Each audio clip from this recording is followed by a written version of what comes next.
finance who said, as long as I got King Jesus, I don't need nobody else. I wonder, is there anybody delivered from church folk? Can I be transparent for 2 minutes? I've been delivered from a lot of stuff, Hosea, and I thank God for who he is.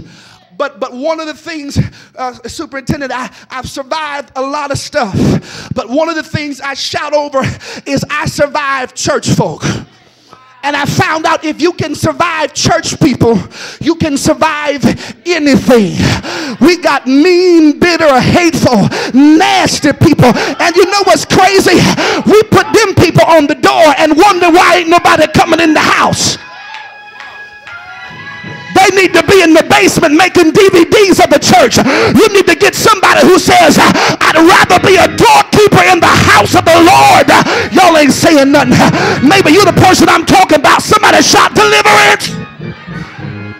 He says, when you get there, I'm going home. He says, when you get there, pull him into a private room. He says, get him away from everybody. Can I tell you that God, before he elevates you, pulls you into a private room? I'm not talking to ever see some of y'all are so fixed on groups and cliques that you cannot go higher in God because God's trying to pull you out of it to bring you into it. But you can't go in until you come out and be separate. Y'all ain't saying nothing. Do we preach holiness anymore? Come out and be ye separate.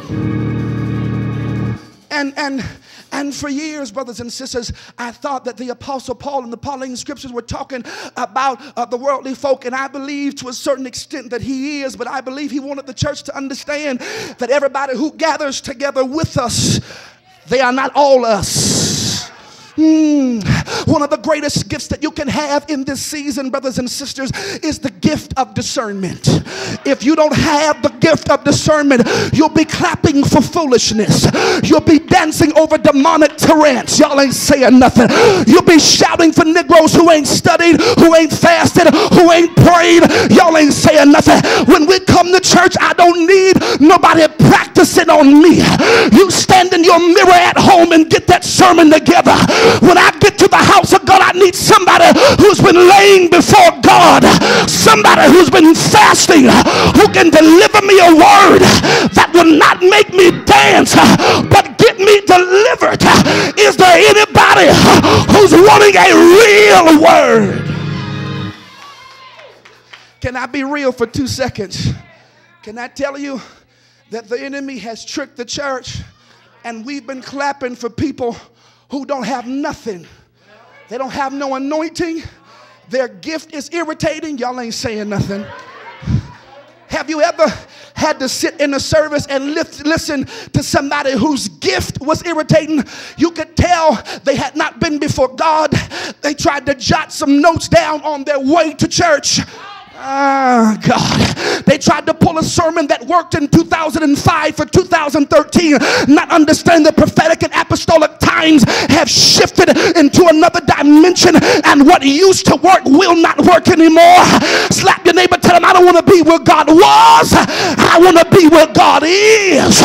I'm going through too much for you to play with me when I come to church. I'm going through too much hell for you to sing and be concerned about your gift and not the anointing.